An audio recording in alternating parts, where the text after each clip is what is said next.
एक ओंकार सतनाम करता पुरख निर्भव निर्वैर अकाल मूरत अजूनी सैभं गुर प्रसाद जप आद सच जुगाद सच है भी सच नानक होसी भी सच। नमस्कार, आदाब। शख्सियत में मैं समीना आप सबका स्वागत करती हूँ। अभी जो आपने आवाज़ सुनी, अगर उनके लिए मैं ये कहूँ कि ज़र्रे ज़र्रे में उसी का नूर है, झांक तुझ में वो ना तुझ से दूर है, इश्क है उससे तो सबसे इश्क कर, इस इबादत का यही दस्तूर है। ऐसी ही इबादत और रोशनी से है जिनका ताल्लुक़। शख्सियत में आज मुलाकात गायकी की दुनिया के ताबिंदा सितारे हर्षदीप कौर से। एक ओंकार सतनाम करता पुरख निर्भव निर्वैर नानक दी सोच नालों हो गए तुसी बेमुख सारे, एक धी दी कुखों जम के दूजी नौका तो मारे। आवाज जिसमें रंग रूहानियत का, ओ साया तेरा साया ओ तो सब कुछ जाने तेरा साया। एक सहर जो सुनने वालों को मंत्रमुग्ध कर जाता है। हो दिन चढ़ी जांदे ने तेरा तपैया जांदियां ने, यादा केरे पाले ने अखा नहीं सोंदियां ने, तकिया बगैर तेनू होवे ना गुजारा, मंगदी दुआवां जद भी वेखा टुटा तारा, कर आजा माही हाल हो गया माड़ा। पंजाब का खालिस रंग, हर्षदीप कौर। जुत्ती कसूरी पैरी ना पोरी, हाय रब्बा वे सानू तुरना पया, हाय रब्बा वे सानू तुरना पया। बहुत कम समय में अपनी आवाज से अपनी एक अलग पहचान बनाई। दिल्ली में 16 दिसंबर को सविंदर सिंह के घर आंखें खोली। यहाँ संगीत से जुड़े वाद्यों का खजाना था। संगीत की शुरुआती शिक्षा श्री तेजपाल सिंह जी से हासिल की। इसके बाद वेस्टर्न म्यूजिक में भी दिलचस्पी रही। मात्र 14 साल की उम्र में MTV के रियलिटी शो से गायकी की दुनिया में बाकायदा प्रवेश किया और उसके बाद फिर कभी पीछे मुड़कर नहीं देखा।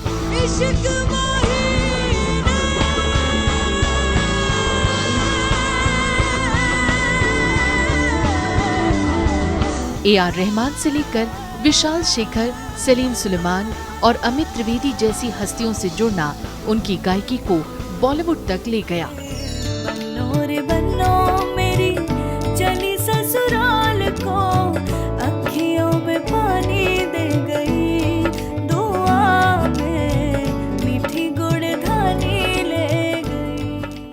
कतिया करूं सारी रात कतिया करूं, सारा दिन सोचा विच लंघदा तेरे लई हुण जियो ते मरूं।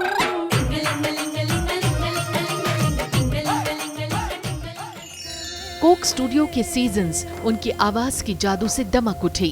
बंदे मेरी मेरी क्यों करे, तेरी मैं हो जानी ढेर, जिंद बुलबुला पानी दा हाय, एनू फुट देना लगदी दे। तभी उन्हें कई खिताबों से नवाजा गया, जिसमें मशहूर अभिनेता अमिताभ बच्चन जी ने उन्हें सूफी की सुल्ताना खिताब से नवाजा। हर्षदीप कौर ऑफ टीम सूफी के सुल्तान। संगीत के हर रंग में शराबोर हर्षदीप कौर की दिलचस्पी लोक संगीत को एक बेहतर मकाम दिलाने की भी है। माए नी माए साडे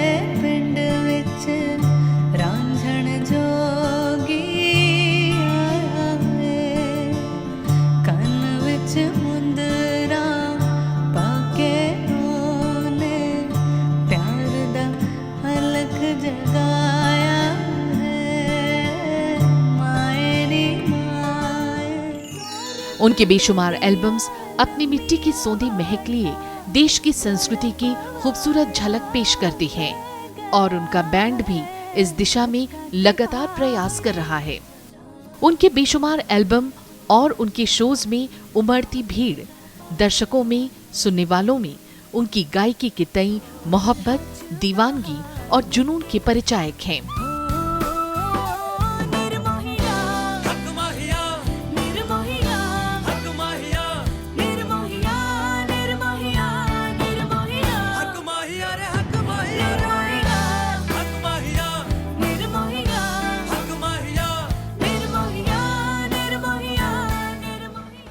बहुत बहुत स्वागत हर्षदीप प्रोग्राम शख्सियत में आपका। बहुत बहुत शुक्रिया Sameena ji, it's a pleasure to be on your show. बहुत अच्छा लग रहा है। बातचीत की शुरुआत आपके अपने बचपन से करेंगे जी। और मेरे ख्याल से 5 साल की उम्र से ही आपने गाना शुरू कर दिया था। हाँ जी। तो कुछ बताइए अपने बचपन के बारे में, माता पिता के बारे में। शुरू से ही घर में म्यूज़िक का माहौल था। मेरे पिताजी जब वो छोटे थे, जब वो यंग थे, उनका खुद का बैंड था हाउस ऑफ म्यूज़िक। अच्छा। और वो गिटार बजाया करते थे। फिर धीरे धीरे उन्होंने एक म्यूज़िकल इंस्ट्रूमेंट्स की फैक्ट्री बनाई। तो शुरू से ही मेरे आसपास कीबोर्ड्स होते थे, कॉन्गोज और ड्रम सेट्स। तो जैसे एक बच्चा बड़ा क्यूरियस होता है, हर चीज़ जाके छेड़ता है, तो मेरी छेड़छाड़ के लिए ये सब चीज़ें थी। तो एक बार क्या हुआ कि मैं कुछ गुनगुना रही थी टीवी पर सुन के, तो मेरे पिताजी दूसरे कमरे में थे। उन्होंने मुझे गाते हुए सुना और उन्हें लगा कि ये सुर में गा रही है। तो फिर उन्होंने मुझे बुला के पूछा कि ये कौन सा गाना है और इसको दोबारा गाओ। तो मैंने ठीक ठाक गाया, तो उनको लगा कि इसमें टैलेंट है, इसको और इनकरेज करना चाहिए। और मैंने भी काफ़ी इंटरेस्ट दिखाया कि हाँ, मैं सीखना चाहती हूँ। फिर किससे आपने तालीम ली, किन खास गुरुओं का आज आप शख्सियत के माध्यम से जिक्र करना चाहेंगी जिनसे आपने बाकायदा तालीम हासिल की? जी, मैंने स्कूल में काफ़ी सीखा अपनी टीचर्स से। लेकिन स्कूल कौन सा रहा? मैं न्यू एरा पब्लिक स्कूल से पढ़ी अच्छा। हूँ और फिर स्प्रिंगडेल स्कूल भी गई। लेकिन मैं कह सकती हूँ कि जो मुझे सही गाइडेंस मिली है वो मेरे गुरुजी हैं श्री तेजपाल सिंह जी। तो उनका आशीर्वाद है कि आज मैं आपके सामने बैठी हूँ।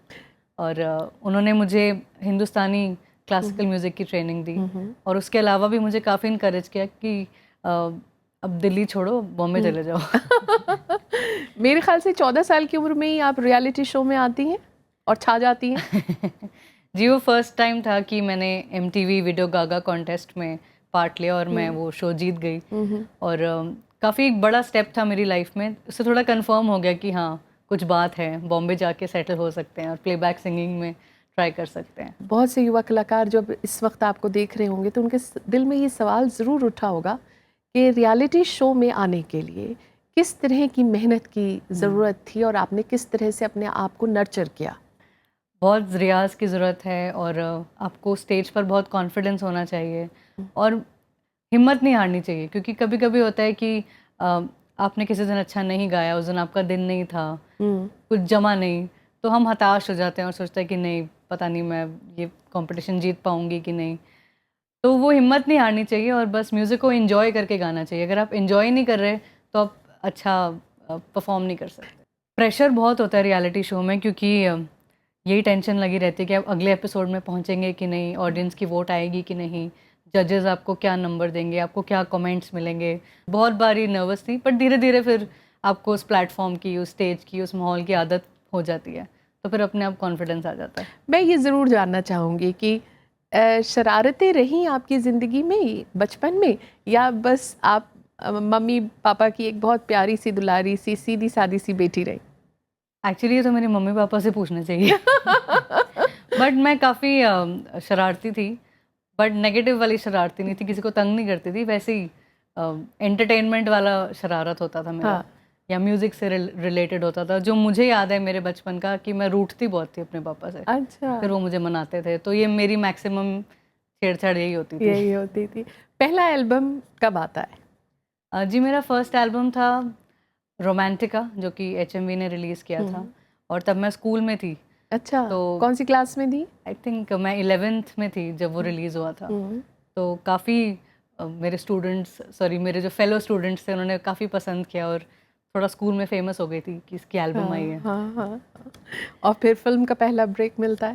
पहला गाना मेरा फिल्म में था सजना में हारी, और फिल्म का नाम था आपको पहले भी कहीं देखा है। अनुभव सिन्हा जी की ये फिल्म थी। निखिल विनय का म्यूज़िक था। वो एक्सपीरियंस कैसा था जब आपको पता लगा कि अब आप जो है पहला एल्बम और पहली फिल्म, ये अपने आप में एक बहुत बड़ा उपलब्धि होती है। इसी के साथ जोड़ दूं पहला स्टेज शो भी, जी। याद आता है पहला स्टेज शो? पहला स्टेज शो तो मेरा स्कूल में ही था इनफैक्ट। हाँ, इंडिपेंडेंस डे पर मैंने एक पेट्रियाटिक सॉन्ग गाया था, ऐ मेरे वतन के लोगों। अच्छा। और मैंने कुर्ता पजामा पहना था, सर पे नेहरू टोपी लगाई थी और ये गीत गाया था। तो मेरे लिए अचीवमेंट थी कि मैंने 7 अंतरों का एक गाना याद किया। काफ़ी लंबा गाना है, तो मैंने वो पूरा मेमोराइज़ किया। एक हर अंतरे की ट्यून अलग है, वो सब याद किया। और कह सकते हैं मेरी मेहनत रंग लाई जब मेरी जो प्रिंसिपल ने मुझे सुना गाते हुए, तो उनकी आंखों में आंसू थे। क्या बात है। और पहला बड़ा स्टेज परफॉर्मेंस जिसे हम ऑडियंस का कहते हैं कमर्शियल के तौर पर, कहाँ होता है आपका? दिल्ली बड़ा ही एक एंटरटेनमेंट वाला सिटी है, तो यहाँ पर बहुत सारी नाइट्स होती थी, जैसे किशोर नाइट या आशा भोसले नाइट या बॉलीवुड नाइट। तो ऐसे कई गाने गाने का मुझे मौका मिला। हर संडे उसकी ऑडिशन होती थी, फिर आपको गाने अलॉट होते थे और फिर अच्छे किसी ऑडिटोरियम में, या तो ताल कटोरा या कमानी ऑडिटोरियम में उसका शो होता था। तो वैसे वहीं से मेरी शुरुआत हुई। मैंने ढेर सारे वहाँ गाने याद किए, वहाँ गाने परफॉर्म किए। जो बड़े कॉन्सर्ट्स जो कह सकती हूँ मेरे हुए, वो मेरी फिल्मों के जब गाने हिट हुए उसके बाद वो शुरू हुई। मुझे ये बताइए कि मैंने सुना आपने फिर एक्टिंग वगैरह भी सीखी, तो उसको क्या किस तरह से देखा जाए? एक्टिंग सीखने का जो एक मरहला होता है, कैसे दिमाग में आता है और क्या सोच रही है उसके पीछे? जैसे मैंने एक गीत गाया था झक मार के फॉर द फिल्म देसी बॉयज़, तो उसमें दीपिका पाडुकोण के ऊपर वो गीत था। तो जॉन इब्राहिम उन्हें मना रहे हैं, वो रूठी हुई हैं। तो मुझे ये सिचुएशन दी थी प्रीतम दा ने कि वो रूठी हुई है, उसे मनाना है। तो उस पॉइंट पर आप खुद एक एक्ट्रेस बन जाते हो, क्योंकि आप प्लेबैक कर रहे हो एक एक्ट्रेस के लिए, आवाज़ में वो भाव आना चाहिए। बिल्कुल। तो वो भाव आने चाहिए, उसके लिए थोड़ी बहुत एक्टिंग की स्किल्स आनी चाहिए। तो इसलिए मैंने एक्टिंग क्लासेस भी ली। बहुत से लोग आपको एक बहुत अच्छी सूफ़ी गायिका भी मानते हैं और उन लोगों का कहना है कि जब हर्षदीप को सुनते हैं तो वो रोशनी कहीं ना कहीं ज़रूर दिखती है। म्यूज़िक एक ऐसी चीज़ है कि आपकी लाइफ चेंज कर सकती है। म्यूज़िक को थेरेपी भी कहते हैं। मैं तो इनफैक्ट कहती हूँ कि music is like oxygen to me. मेरी मम्मी पाठ करती थी, तो वो भी म्यूज़िक है, गुरबानी म्यूज़िक है, सूफ़ी म्यूज़िक है, भजन म्यूज़िक है। तो वो कहीं ना कहीं आपको स्पिरिचुअली एज अ पर्सन काफ़ी चेंज कर देता है। शुरू में मुझे इतना इंटरेस्ट कह सकते हैं, इतना झुकाव नहीं था सूफ़ी म्यूज़िक की तरफ, लेकिन जैसे जैसे मैं बड़ी हुई मुझे शब्दों की अहमियत पता लगने लग गई, लिरिक्स की क्या इंपॉर्टेंस है गाने में, उसके बारे में मुझे पता लगने लग गया। और थोड़ी मेरी आवाज़ भी डिफरेंट है, it's not the typical female पतली आवाज़ नहीं है मेरी, थोड़ी हैवी वॉइस थी। तो मैं गाने भी उस तरह के सुनने लगी, जैसे रेशमा जी के या शुभा मुदगल जी के, जो गाने मेरी आवाज़ पे सूट करते थे, मैं वो गाती थी। आबिदा परवीन जी के गाने। तो कह सकते हैं कि नेचुरली मेरा ध्यान फिर उन गानों की तरफ बढ़ने लग गया। नुसरत फ़तेह अली खान साहब के गाने, क्योंकि मैं बहुत ऊंचा नहीं गा सकती, तो मैं जगजीत सिंह जी को बहुत सुनती थी। उनके मैंने बहुत गाने प्रैक्टिस करके मैंने गाए हैं। ना मैं सोनी ना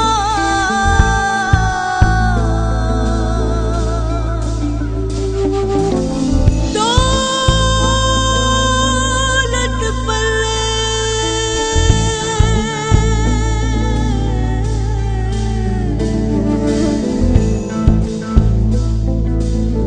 ना मैं सोनी ना दौलत पल्ले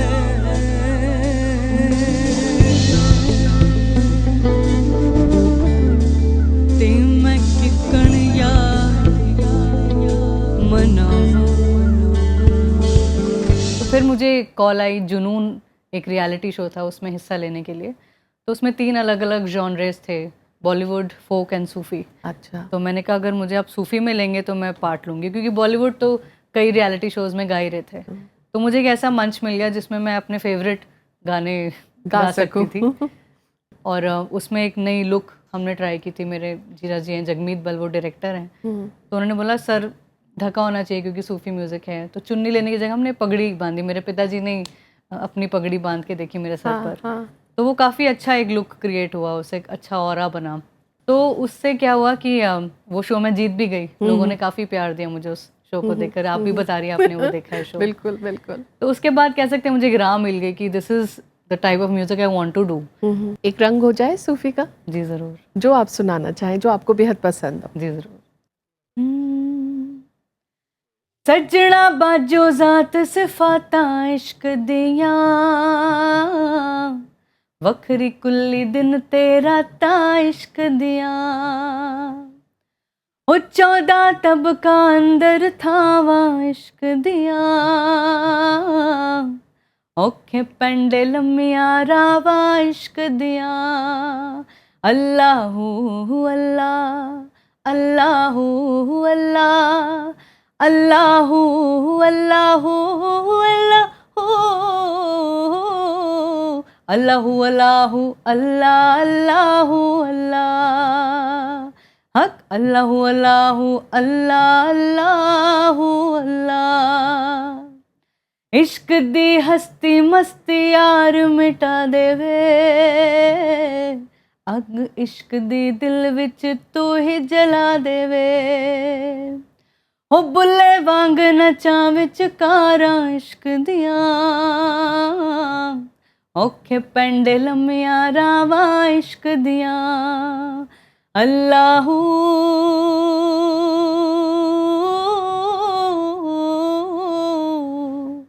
अल्लाहू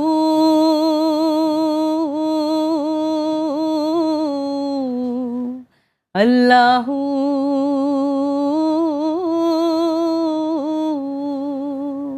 बहुत ही खूबसूरत, बहुत ही कुछ लोग हैं हर्षदीप आपकी ज़िंदगी में जिन्होंने आपके आज तक के सफ़र को बेहद करीब से देखा है, जी। आपके साथ साथ रहे हैं, उनको हमने अपने कैमरे में रिकॉर्ड किया है। अच्छा, आपको दिखाना चाहूँगी उनका क्या कहना रहा, आइए देखते। ये बहुत छोटी सी थी, कोई मेरे ख्याल 5-5.5 साल की होगी। तो मैं अपने रूम में बैठा कुछ काम कर रहा था, तभी मुझे बड़ा अच्छा ना गाने की किसी बच्चे की आवाज़ आई। तो मैंने आवाज़ लगाई, ये कौन गा रहा है? तो मेरी बड़ी बेटी है सिमरन, वो बोली ये हर्षदीप गा रही है। तो मुझे अपने कानों पे विश्वास नहीं हुआ, तो मैंने एकदम से बुलाया, मैंने बेटा फिर से गाना वही लाइन। तो उसने गाई, बहुत ही सुरीली लाइन थी, किसी फिल्म के गाने की एक लाइन थी। तो बस I am very lucky to have such a daughter. Harshdeep मेरी बेटी है और उसको तो मैंने बचपन से ही देखा है बढ़ते हुए और गाते हुए, पढ़ते हुए, हर फील्ड में वो बहुत आगे है। इवन स्कूल में भी उसको फर्स्ट आती थी क्लास में। हर्षदीप ने मेरे से 5 साल तो गाना कम से कम सीखा ही है, और वो भी शास्त्रीय संगीत। हर्षदीप तुम्हें याद होगा वो हंस धोनी की बंदिश, फिर मैंने मालकौंस में आज मोरे घर आइला बलमा, फिर मैं वारी वारी जाऊं यमन में, ये सब बंशें इसी सोच के साथ सिखाई थी कि तुम्हारा गला उस प्रकार से तैयार हो जाए। और मैं तो यही भगवान से उस वाहिगुरु से यही प्रार्थना करता हूँ कि तुम कामयाबियों की और बुलंदियों की ओर चढ़ती जाओ। क्या कहना चाहेंगी? I am really touched. ये जो लोग हैं मेरी लाइफ में बहुत ही इम्पोर्टेंट है। मुंबई जाना कब होता है और फिर मुंबई ही में बस जाने का फैसला कौन लेता है, आप या मम्मी डैडी? तो मेरे पिताजी ने सोच रखा था कि 12th ख़त्म होने के बाद हम बॉम्बे शिफ्ट हो जाएंगे, क्योंकि प्लेबैक म्यूज़िक का सीन सिर्फ बॉम्बे में ही है। बिल्कुल। और सभी फिल्में बॉम्बे में बनती हैं, रिकॉर्डिंग्स मुंबई में होती हैं।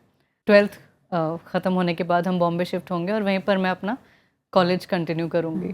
तो जैसे ही 12th फिनिश हुई, मैं और मेरे पिताजी हम बॉम्बे शिफ्ट हो गए। धीरे धीरे मेरी मम्मी, मेरे दादी जी, मेरी सिस्टर और मेरा डॉगी हम सब बॉम्बे शिफ्ट हो गए।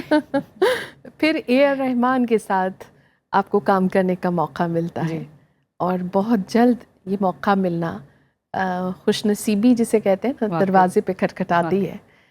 वो क्या मौका रहा, ऑडियंस ज़रूर सुनना चाहेगी आपकी ज़ुबानी। मेरी एल्बम रिलीज़ हो चुकी थी रोमांटिका, तो मुझे एहसान नूरानी जो कि शंकर एहसान लॉय में, तो उनका मुझे कॉल आया कि अपनी आप डेमो सीडी भेज दीजिए। तो मैंने अपना डेमो भेज दिया। उन्होंने बोला जब भी आप मुंबई आओ तो आप ज़रूर मिलना आके। तो मैंने अपनी सीडी भेज दी, उन सबको बड़ा अच्छा लगा। फिर जब मैं मुंबई गई मैंने उन्हें फ़ोन किया, तो आई थिंक वो उस टाइम तो बिज़ी थे, तो कहते हैं आप आयो, आप you should shift to Mumbai. आप विशाल शेखर से मिले हैं? मैंने कहा नहीं। कहते उनको आपका गाना बड़ा अच्छा लगता है, तो आप उनसे ज़रूर मिलिएगा। तो मैंने विशाल को फ़ोन किया, तो उन्होंने मुझे बुला लिया स्टूडियो। उधर मैं गई, अपने गाने सुनाए, वो भी बहुत खुश हुए। और उनके लिए कुछ फिल्मों के गीत भी मैंने गाए शुरू में। करम फिल्म आई थी, टैक्सी 911, एक पर्क चॉकलेट का जिंगल भी मैंने गाया था। फिर उन्होंने पूछा कि शेखर ने पूछा आप ए आर रहमान से मिली हैं? मैंने कहा नहीं, मैं नहीं मिली। तो उन्होंने बोला आपको ज़रूर मिलना चाहिए। एक बहुत बड़ी शख्सियत है बॉम्बे में, ब्रिजभूषण जी, वो बहुत ही बड़े वॉइस ओवर आर्टिस्ट हैं। तो कहते आप उनसे जाके मिलिए, वो आपको मिलवा देंगे। तो फिर मैंने उनका नंबर लिया, मैं ब्रिज जी से मिली। उन्होंने बोला हाँ आप अपनी सीडी दे दो। मैं सीडी देकर वापस आ गई और उनका शाम को कॉल आया कि ये आप ही की आवाज़ है जो आपने गाया है। मैंने कहा हाँ जी। तो उस टाइम मैं और भी छोटी थी, तो उनको लगा कि इतनी छोटी बच्ची और इतनी बुलंद आवाज़, तो वो काफ़ी इम्प्रेस हुए मेरी आवाज़ सुनकर, मुझे खूब आशीर्वाद दिया और बोला कि मैं प्रॉमिस करता हूँ जब भी ए आर रहमान मुंबई आएंगे मैं तुम्हें ज़रूर मिलवाऊंगा। तो कुछ ही महीने बाद वो बॉम्बे आ गए। उनकी आई थिंक रिकॉर्डिंग चल रही थी किसना फिल्म की, सुभाष घई जी की फिल्म। तो उनका फ़ोन आ गया ब्रिजभूषण जी का कि जैसे मैंने प्रॉमिस किया था वो आए हो या आप आ जाओ। तो रात के कुछ 9-10 बजे हम पहुंच गए स्टूडियो और वहाँ पर कुछ 3-4 सिंगर्स और भी थे ऑडिशन देने। तो मैं उनसे मिली और मैं बिलीव नहीं कर पा रही थी कि मेरी किस्मत इतनी अच्छी है, मैं इतने बड़े लेजेंड से आज मिल रही हूँ। तो उन्होंने मुझे बोला कि आप माइक के पीछे जाइए, अब जो आपको गाना है आप गाओ। तो मुझे काफ़ी खुला टाइम मिला, मैंने 3 गाने उन्हें सुनाए। अच्छा। एक गज़ल सुनाई, एक सूफ़ी गीत सुनाया और एक इंग्लिश गाना सुनाया। तो उन्हें बहुत अच्छा लगा, मुझे काफ़ी ब्लेसिंग्स दी। और किसना के बैकग्राउंड स्कोर का काम चल रहा था, कुछ कोरस का पार्ट था। तो उन्होंने पूछा would you like to sing for chorus? फिर व्हाई नॉट। क्या बात है। तो वो मेरा एक्चुअली फर्स्ट टाइम था जो उनके लिए मैंने कोरस में कुछ गाया था। फिर जब वो रंग दे बसंती पर काम कर रहे थे तो फिर उन्होंने मुझे याद किया कि एक गुरबाणी गानी गोल्डन टेम्पल में शूट होना है, तो फिर हर्षदीप कौर को बुलाया। आपने बहुत सारे गीत गाए जी। एक अच्छी खासी लंबी फहरिस्त है, लेकिन अगर हम बंदिश के लिहाज से बात करें जी। और रागदारी के हिसाब से बात करें तो सबसे पसंदीदा गाना कौन सा है, फिर चाहे वो फिल्मी हो नॉन फिल्मी हो? बहुत सारे गीत हैं, मैं एक नहीं बता पाऊंगी। जगजीत सिंह के सारे गाने। जगजीत सिंह जी के गाने तो गाती रही आप उनको भी, तो कुछ सुनाना चाहेंगी उनकी? जी ज़रूर। बिल्कुल। हम जिसे गुनगुना नहीं सकते, हम जिसे गुनगुना नहीं सकते, वक्त ने ऐसा गीत क्यों गाया, वक्त ने ऐसा गीत क्यों गाया, जिंदगी धूप तुम घना साया, तुमको देखा तो ये ख्याल आया। ब्यूटीफुल। कुछ और लोगों को भी हमने अपने इस कैमरे में कैद किया है। अच्छा। चाहूंगी आप उन्हें देखें और फिर अपनी राय हमें ज़रूर दें। आइए देखते हैं। हर्षदीप, मैं तुम्हें 15-20 साल से जानता हूँ और तुम मेरी छोटी बहन की तरह हो। और तुम जानती हो मैं तुम्हें संत कहता हूँ। संत इसलिए कहता हूँ कि तुम्हारी गायकी भी संतों वाली है और तुम्हारी नेचर जो है वो भी वैसी ही है। तुम्हें कोई ये नहीं होता कि मेरे को लोग पहचाने, लोग मेरे पास आएँ, जैसे कि नॉर्मली आर्टिस्ट में होता है, वो तुम में ज़रा भी नहीं है। भगवान तुम्हें खुश रखे, हमेशा ऐसे ही गाती रहो, ऐसे ही संतों की तरह रहो, हंसती रहो, खेलती रहो और हम तुम्हारे चेले हमेशा ही रहे। हेलो दी, एज सारे जानते हैं कि आप बहुत बड़े सिंगर हो और मैं आपकी बहुत बड़ी फ़ैन हूँ उनमें से। जब आपकी पहली एल्बम आई थी रोमांटिका, मैंने वो बहुत देखी है, बहुत फॉलो करी है। मुझे याद है वो सारा टाइम जब आपकी शादी थी और हमने इतने मज़े किए थे। 2-2 बजे तक हम लोग मूवीज़ देखते थे, डॉग्स वाली, और हम लोगों ने रात को 3 बजे गंदी सी मैगी बनाकर खाई है। और आपकी डांस प्रैक्टिस जो यहाँ पर होती थी, हम लोग जो कोरियोग्राफी वगैरह करते थे, वो सारा fun, I miss it. Hi Harshdeep, Nikki nickname है हर्षदीप का। 26 सालों से जानता हूँ, सिंस 1991 हम लोग फर्स्ट स्टैंडर्ड से इकट्ठे हैं। मैं सिर्फ एक ही बात कहना चाहूँगा कि रब तेनू बहुत ज़्यादा तरक्की बख्शे, तेनू बहुत ज़्यादा गायकी बख्शे। ਜਿਹੜਾ ਨੂਰ ਤੂੰ ਹੈਗਾ ਤੇਰੇ ਵਿੱਚ, ਉਹ ਨੂਰ ਬਰਕਰਾਰ ਰਵੇ। And stay blessed, keep us loving, love you all. क्या कहना चाहेंगी? मैं बस थैंकफुल हूँ कि मुझे इतना प्यार मिलता है, और आई थिंक ये सब पॉजिटिव वाइब्स हैं और यही सब एनर्जी है और यही दुआएं हैं कि मैं गा सकती हूँ।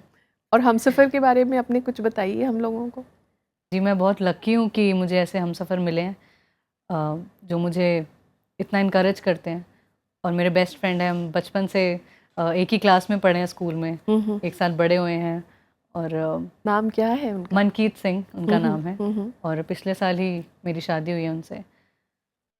और मेरे साथ जैसे मेरा परिवार, मेरी मम्मी पापा बॉम्बे शिफ्ट हुए थे, तो मेरे हस्बैंड भी शिफ्ट हुए हैं बॉम्बे अपने मम्मी पापा के साथ, तो मेरे से ज़्यादा उनका सैक्रिफाइस है। अब चलते चलते आपकी पसंद का एक फिल्मी गीत भी सुन ले जो आपको बेहद पसंद रहा हो और आपने अक्सर गुनगुनाया हो। जी, मेरे दिल के सबसे ज़्यादा करीब है हीर, हाँ, हाँ। जो मैंने जब तक है जान में गाया है गाना। ये भी एक ड्रीम कम ट्रू था, यश चोपड़ा जी की फिल्म में गाना। हाँ, उनकी और फिल्म। गुलजार साहब के लिखे हुए लिरिक्स, ए.आर. रहमान का म्यूज़िक, शाहरुख खान और कटरीना कैफ पर ये गीत पिक्चराइज्ड है। हो हो हो हो